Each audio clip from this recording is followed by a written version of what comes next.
Jangan lupa like, komen, share, dan subscribe.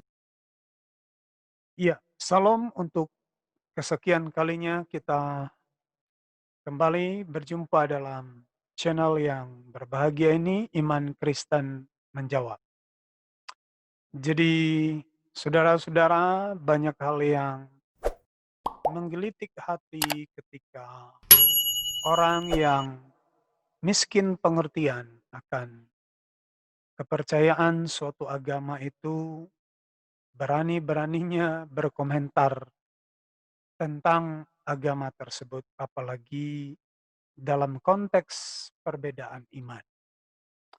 Nah, malam ini sebenarnya saya enggan memberikan satu jawaban dari satu video yang menurut saya memang pemikirannya masih dangkal, masih kanak-kanak, tetapi kelihatannya kalau kita tidak memberikan tanggapan terhadap bagian ini, nanti macam betul aja orang Medan bilang.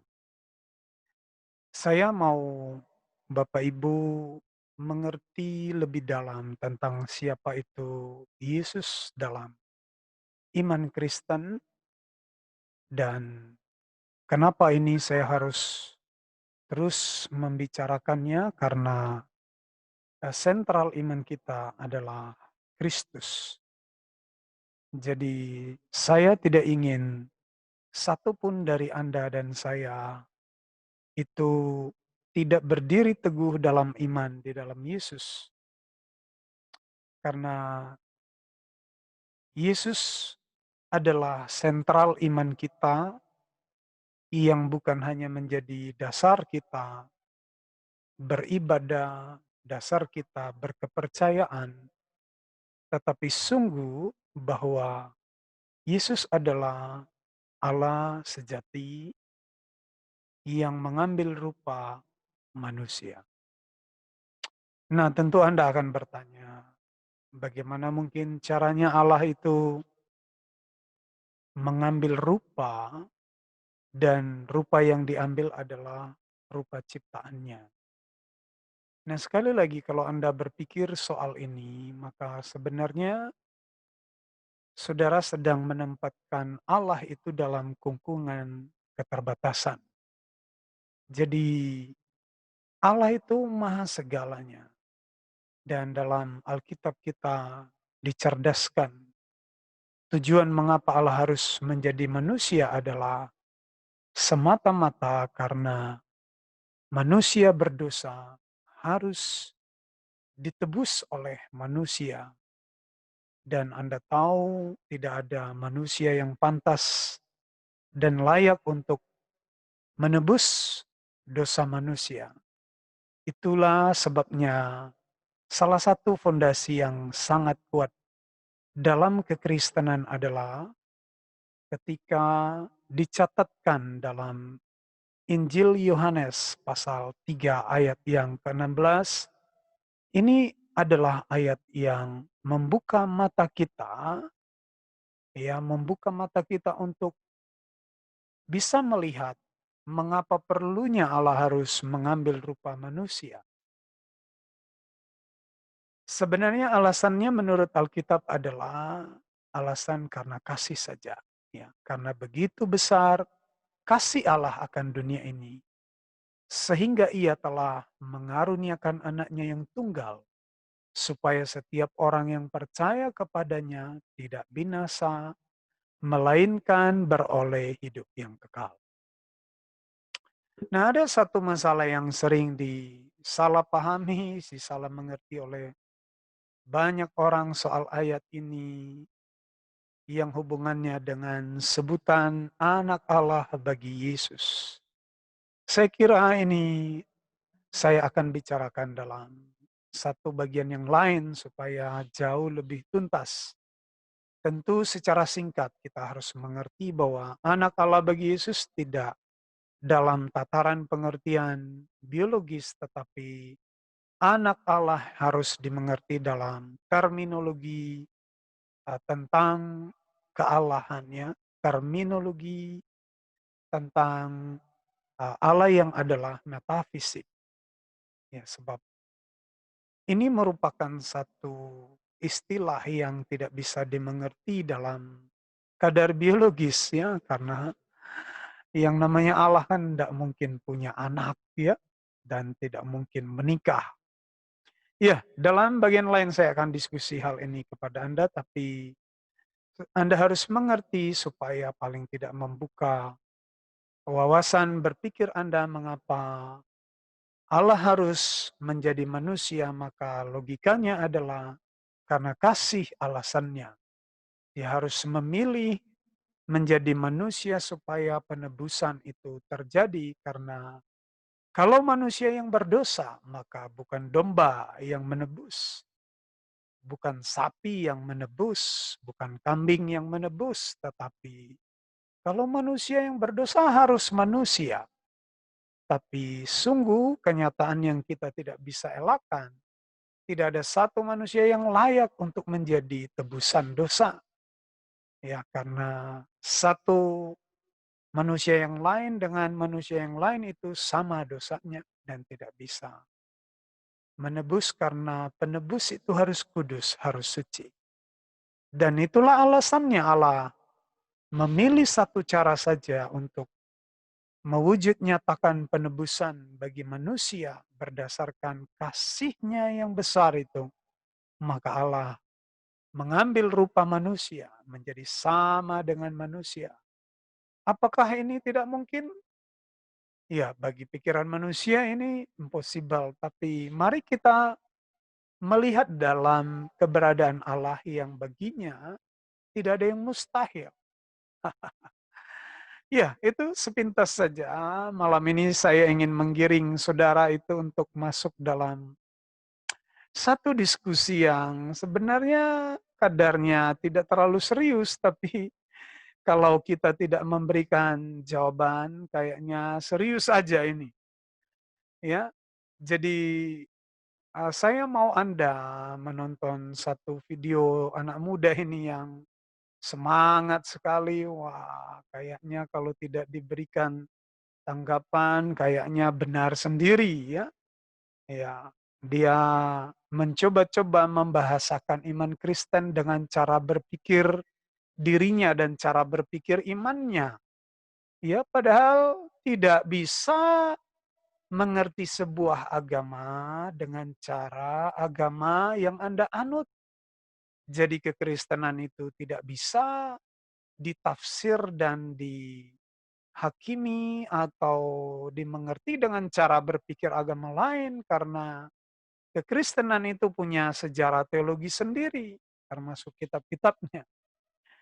Tapi ya mau bagaimana lagi, hari-hari ini banyak memang orang yang berusaha mencari sensasi ya, mencari sensasi, memberanikan diri,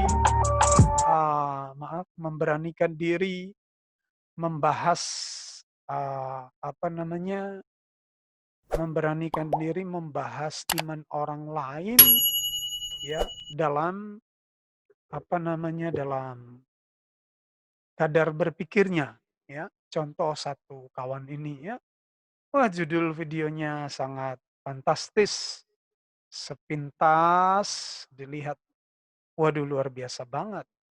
Tapi coba, saya mau umat Tuhan mengerti ini supaya tidak disesatkan oleh manusia-manusia yang berpikirnya rendah seperti ini ya. Jadi harusnya mengerti dulu kaidah agama lain baru berusaha berbicara tentang agama itu. Nah, jadi judulnya adalah Franz Donald Bongkar Yesus dari Tuhan menjadi Tuhan ya.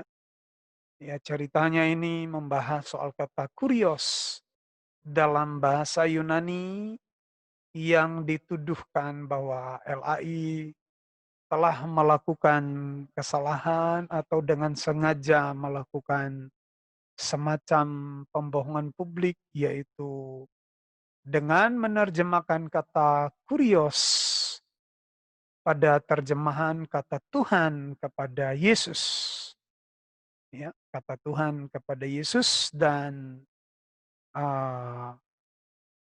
Ini dianggap sebagai satu kesalahan. Harusnya kata kurios itu tepatnya diterjemahkan sebagai kata Tuhan. Tapi mengapa akhirnya berubah menjadi kata Tuhan, dan inilah yang membuat jadinya orang Kristen itu terkecoh katanya. Dan dengan alasan itu akhirnya Yesus dalam posisi ilahi. Aduh. Iya, saya memang hanya tertawa saja kalau nonton video-video kayak gini. Ya, bagi saya sebenarnya ini cerita lucu-lucu, tapi barangkali juga ada umat Tuhan yang, eee, apa namanya, yang membutuhkan penjelasan tentang ini. Nggak masalah. Jadi saya coba, meluruskan pikiran si kawan ini ya.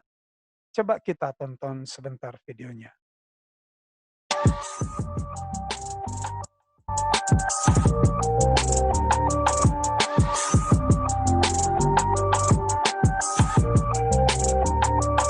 Saudariku, pada kesempatan ini langsung saja saya ingin menyampaikan satu hal terkait dengan Injil, yaitu tentang Tuhan Yesus. Ya, jadi Tuhan Yesus yang ada di dalam kitab suci Perjanjian Baru itu sebenarnya harus dipahami sebagai Tuhan Yesus.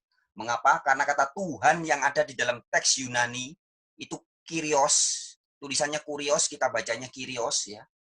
Itu terjemahan yang tepat sebenarnya adalah Tuhan. Ya.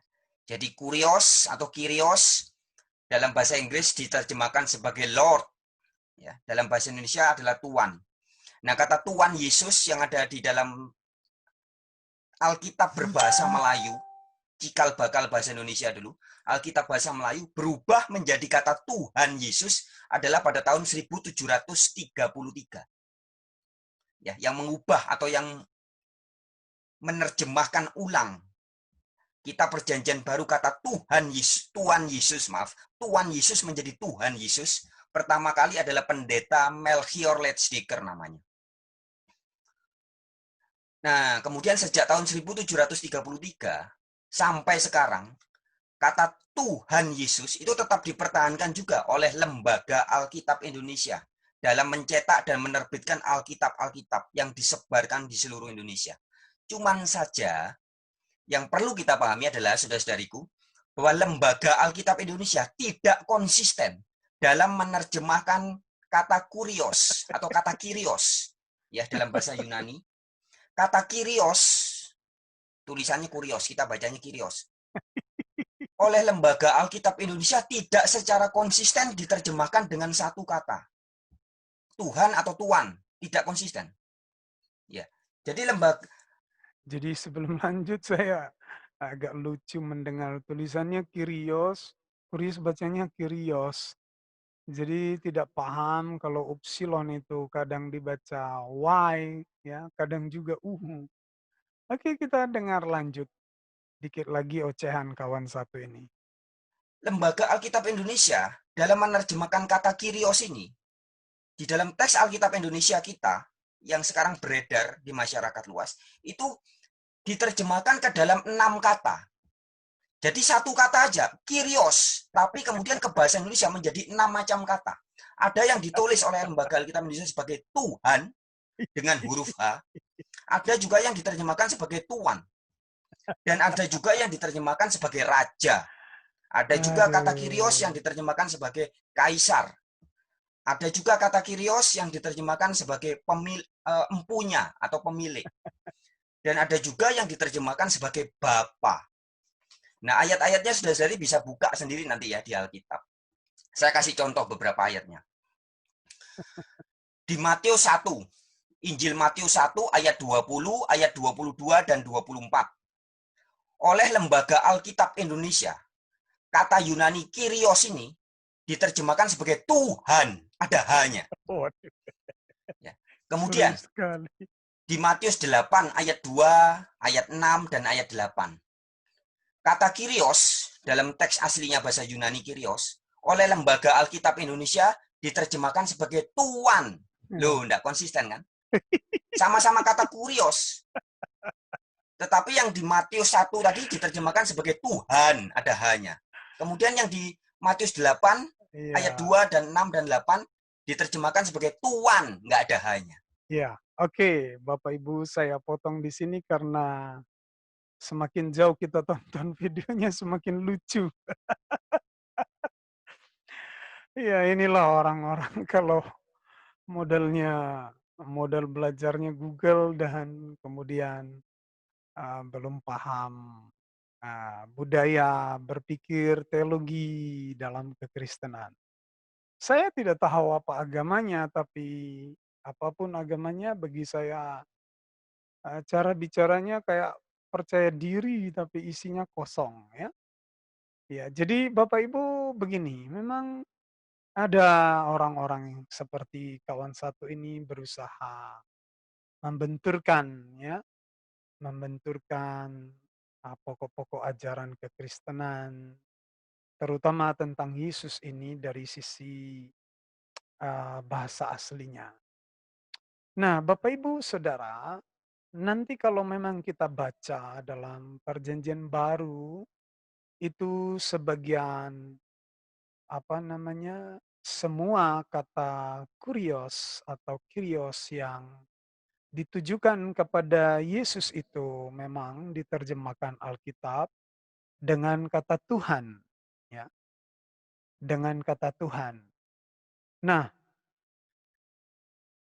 yang harus dimengerti adalah ketika lembaga Alkitab menerjemahkan ini dengan kata Tuhan, tidak sedang melakukan ketidakkonsistenan seperti yang dibilang kawan ini. Inilah kalau tidak mengerti apa namanya eh, historisitas dari sebuah kata, sebuah bahasa, budaya bahasanya, seperti bahasa Yunani, termasuk istilah-istilah bahasa Yunani yang digunakan dan perbedaannya masa sebelum Yesus dan masa sesudah Yesus. Nah, Anda harus mengerti bahwa uh, kata kurios itu dalam Perjanjian Baru dan dalam budaya Perjanjian Baru, budaya orang Yunani berpikir memang kurios itu penggunaannya itu variatif. Ya, penggunaannya itu eh, apa namanya bisa dipakaikan kepada unsur ilahi dan juga dikenakan kepada yang bersifat manusiawi. Jadi apa namanya orang orang Yunani ya dalam area berpikir perjanjian baru, kata kurios ini bisa digunakan kepada Tuhan yang disembah ya dan juga itu bisa digunakan kepada para raja. Raja-raja zaman dulu juga dipanggil tuan ya, kurios. Kemudian kepada majikan, ya kepada pimpinan, ya bahkan istri kepada suaminya dia memanggilnya kurios.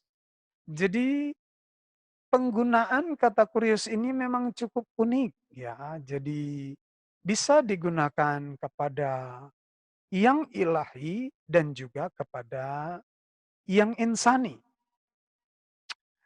Nah, kemudian lalu kenapa LAI menerjemahkan itu dengan yang tidak konsisten katanya? Ya, ya memang begitulah, makanya baca konteksnya kan beda-beda itu konteksnya. Kepada raja dipanggil kurios memang. Lalu kepada Yesus diterjemahkan Tuhan ini dalam konteks hubungannya dengan para murid dan seperti apa para rasul memahami siapa Yesus waktu itu karena bagi mereka dia bukan hanya sebagai master tetapi dia juga sebagai Tuhan. Jadi ini dulu yang pertama yang harus dimengerti umat Tuhan ya. Jadi video ini masih kurang belajarnya. Ya memang kata kurios itu digunakan secara variatif di dalam budaya Perjanjian Baru. Di zaman Perjanjian Baru, orang menggunakan kata itu kepada Tuhan juga ya, kepada sesuatu yang bersifat pemimpin juga seperti raja yang dituankan lah pokoknya. Jadi ini istilah yang yang sudah membudaya dalam hidup mereka. Jadi jangan seenaknya menuduh LAI tidak konsisten, nggak baca konteks. Enak saja ngomong LAI itu bukan lembaga biasa ya, mereka orang-orang yang di dalamnya pengkaji bahasa, jadi bukan orang sembarangan yang ada di sana. Ya, jadi usul saya sih belajar dulu bahasa Yunani, bukan hanya bahasa Yunaninya, budaya bahasa Yunaninya, ya. Yang kedua Anda harus mengerti bahwa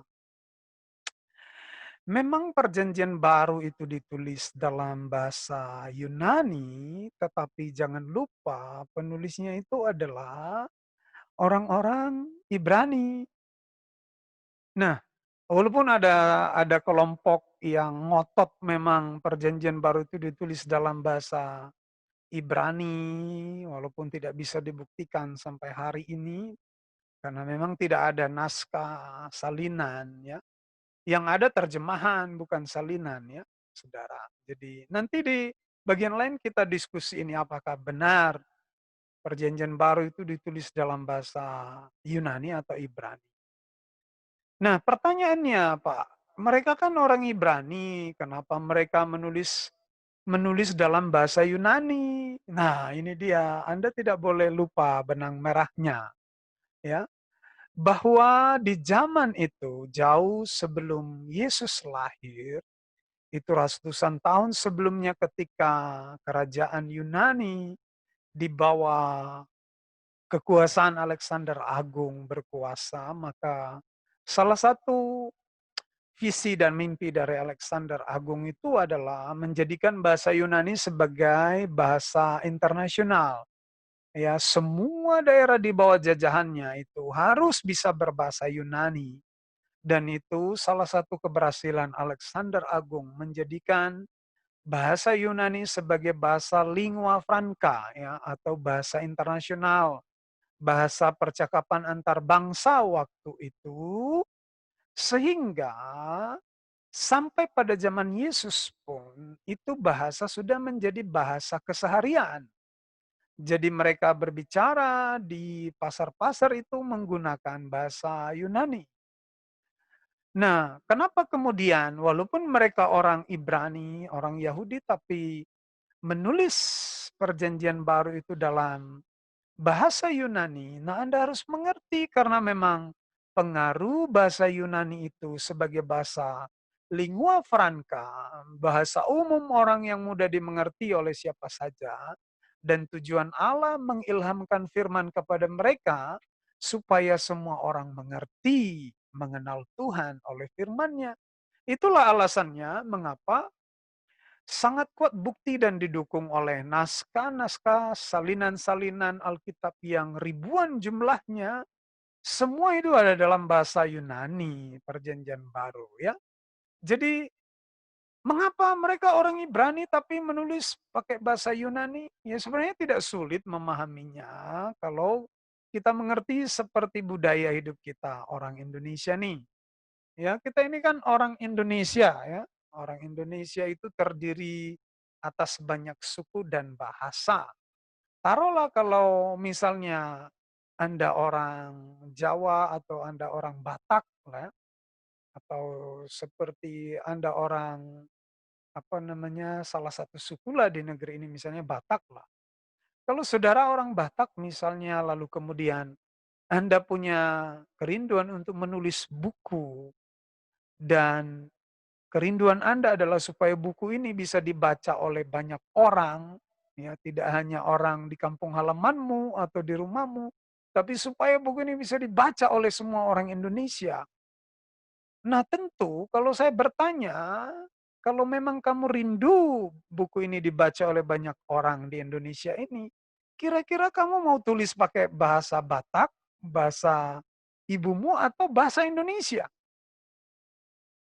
Saya rasa sangat ah, masuk akal kalau kita dalam zaman ini mau menulis buku, semua kita pasti tulis dalam bahasa Indonesia.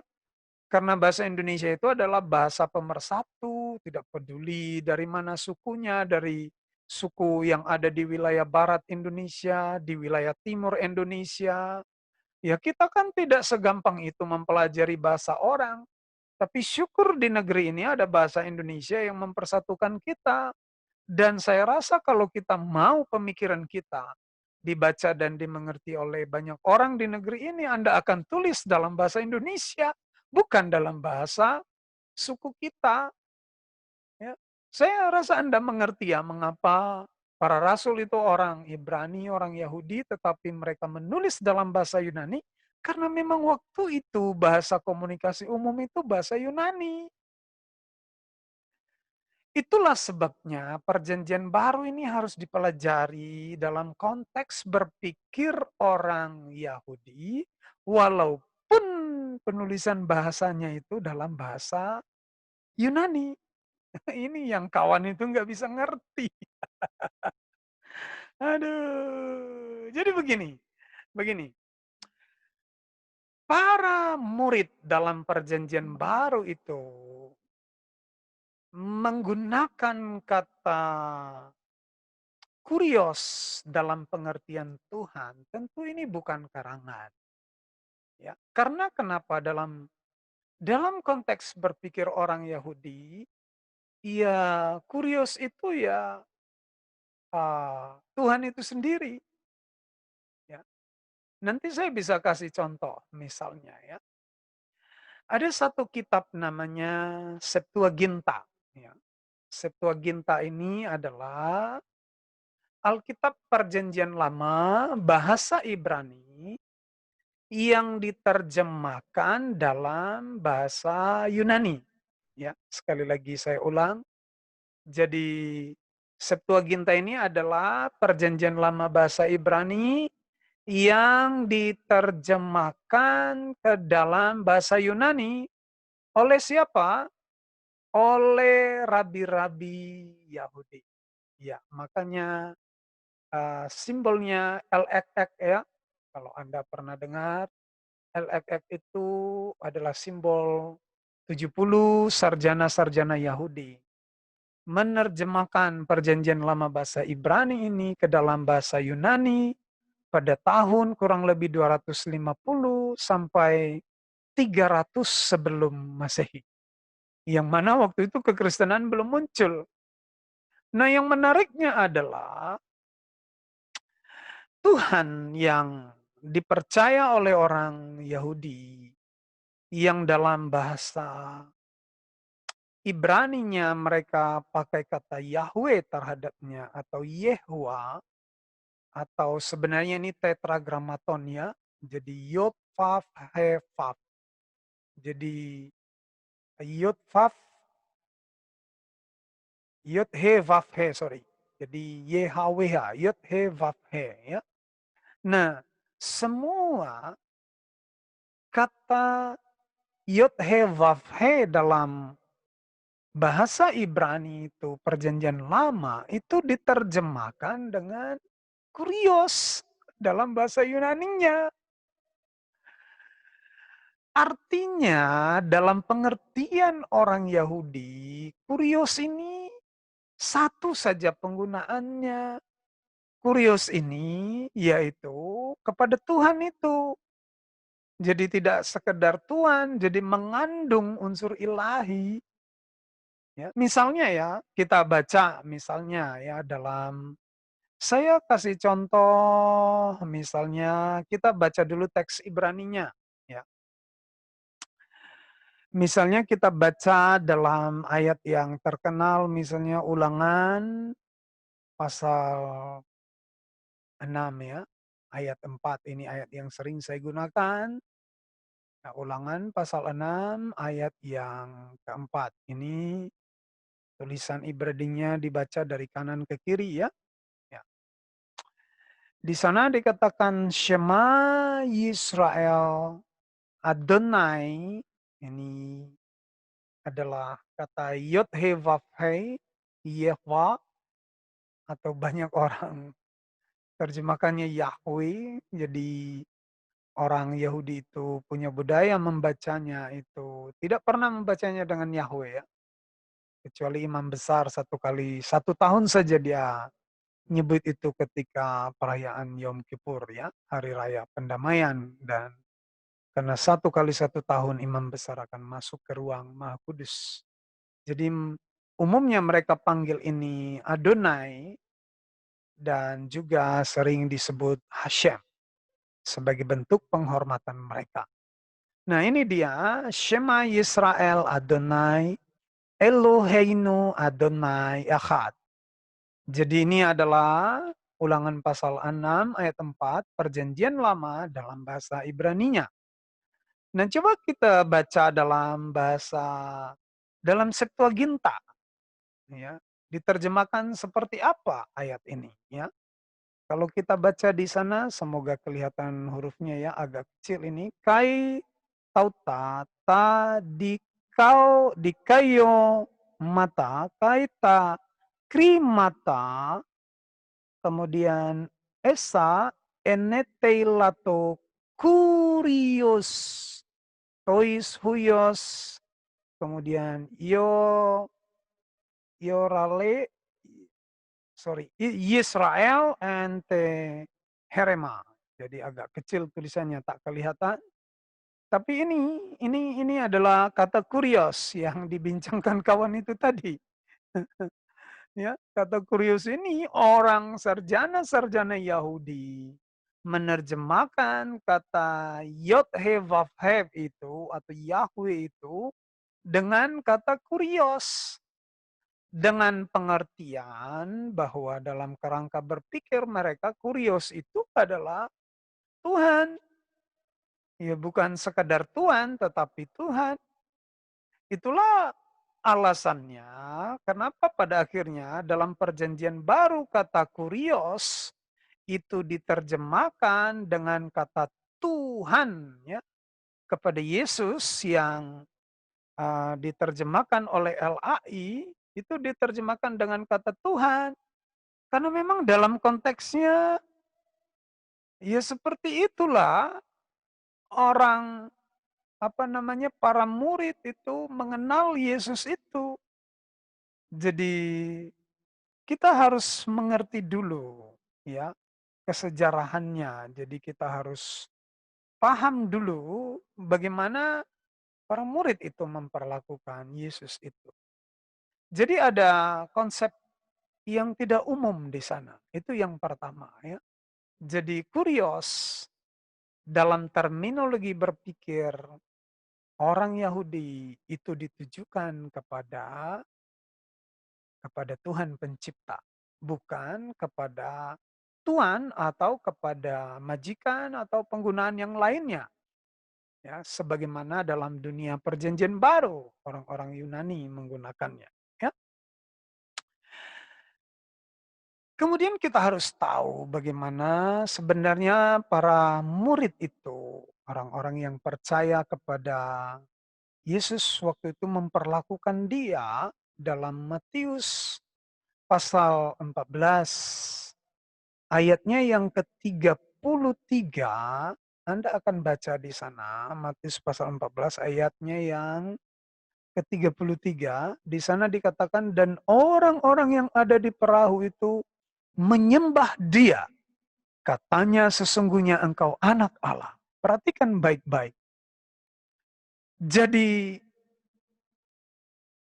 kenapa kurios yang dipahami dalam perjanjian baru kepada Yesus itu adalah Tuhan? Karena salah satu indikatornya, karena memang para murid itu, para rasul itu, memahami Yesus itu bukan sekedar Tuhan, tetapi dia adalah Tuhan. Makanya perhatikan, ya, mereka menyembah dia. Dan sampai mereka berkata, sesungguhnya engkau anak Allah. Nah sekali lagi anak Allah ini jangan dipahami, oh Allah punya anak. Bukan, anak Allah ini adalah gelar keilahian yang bagi orang Yahudi anak Allah itu adalah Allah yang mengambil rupa manusia. Allah yang datang dalam rupa manusia. Jadi itulah alasannya mengapa Yesus itu disebut anak Allah. Kemudian ada memang yang berkata, ya ada beberapa orang berkata juga ini yang berusaha menyindir, apa namanya, Yesus dalam keilahiannya itu dengan berkata, "Loh kan tidak ada kata theos yang dipakaikan kepada Yesus." Ya, jadi ini datang dari kelompok-kelompok pengkritik. Ada orang bertanya, "Kalau memang Yesus itu Allah, mengapa tidak ada satu kata theos untuk dia? Mengapa semua kata Tuhan yang diterjemahkan LAI kepada Yesus itu dari kata kurios?" Nah, ini saya jelaskan dulu ya. Nanti Anda baca Alkitab, itu bukan tidak adanya theos yang dihubungkan dengan Yesus.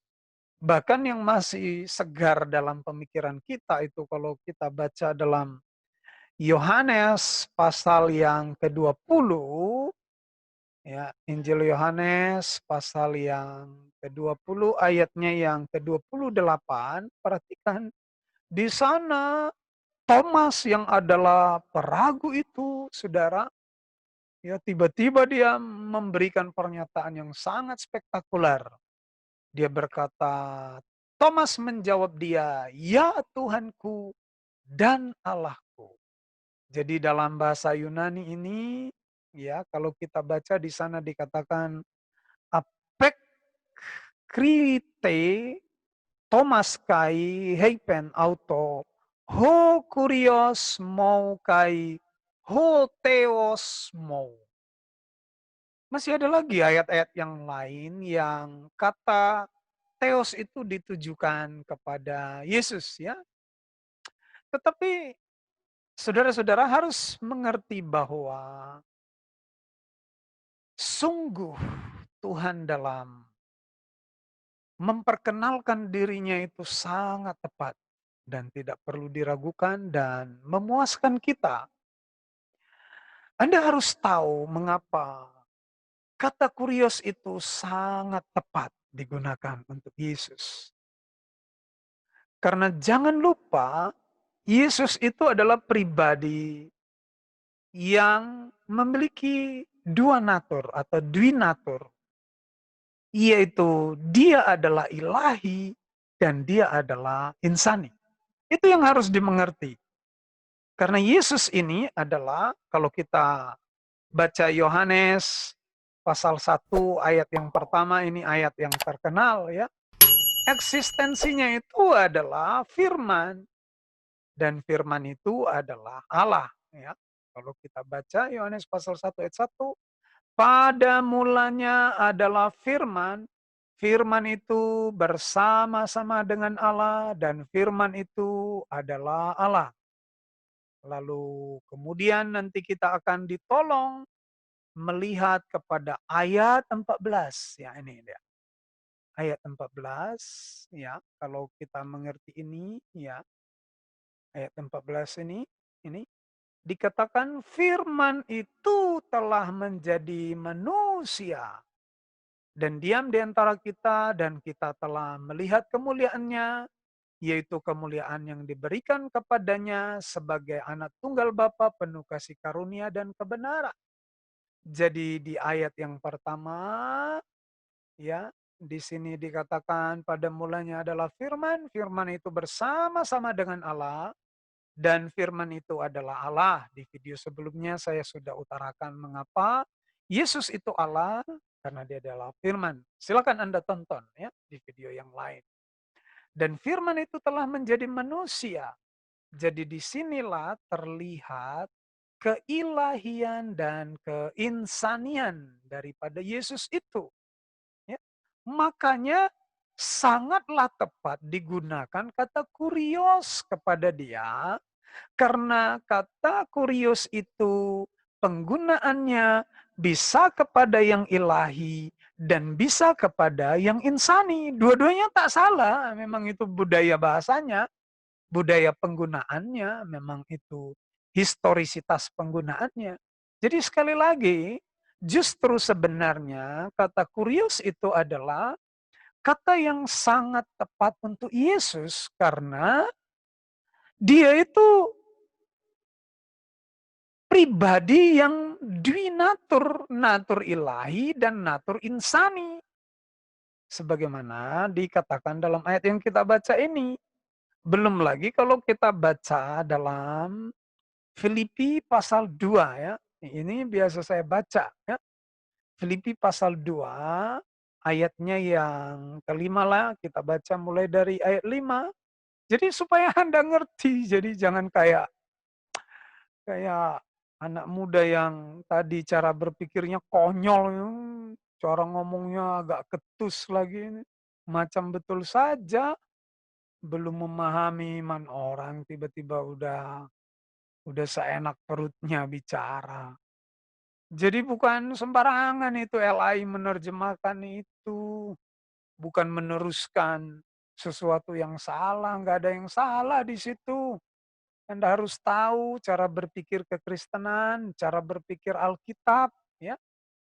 Dalam Filipi 2 ayat 5 ini dikatakan, hendaklah kamu dalam hidupmu bersama menaruh pikiran dan perasaan yang terdapat juga dalam Kristus Yesus, yang walaupun dalam rupa Allah, tidak menganggap kesetaraan dengan Allah itu sebagai milik yang harus dipertahankan, melainkan telah mengosongkan dirinya sendiri dan mengambil rupa seorang hamba dan menjadi sama dengan manusia, dan dalam keadaan sebagai manusia, ia telah merendahkan dirinya dan taat sampai mati, bahkan sampai mati di kayu salib.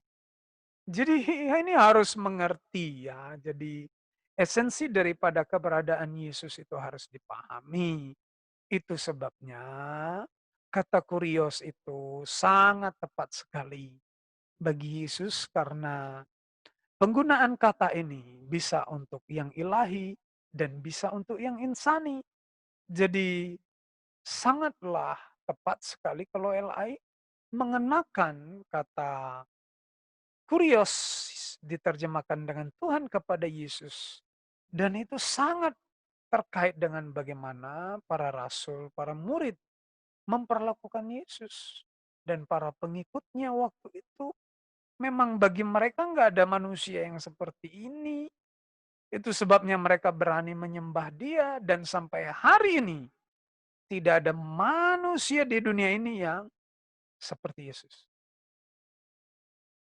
Baik itu perkara pengajarannya, baik itu perkara mujizatnya, baik itu perkara soal kehidupannya, bahkan kebangkitan, kenaikannya itu disaksikan oleh banyak orang. Jadi umat Tuhan dimanapun Anda berada, bersyukur karena kita punya iman yang sangat berdasar, kita punya iman yang tidak kosong, dan Allah memperkenalkan dirinya kepada kita dengan cara yang dahsyat lewat firman-Nya. Dan firman yang diilhamkan lewat para penulis itu luar biasa dalamnya. Termasuk betapa sempurnanya Allah berbicara tentang dirinya. Dan kita boleh kenal dia sebatas apa yang dia perkenalkan dirinya lewat Alkitab. Firman Allah. Oke, kiranya ini menjadi pegangan bagi saudara dan engkau bertumbuh di dalam Tuhan Yesus. Salam, Tuhan Yesus memberkati.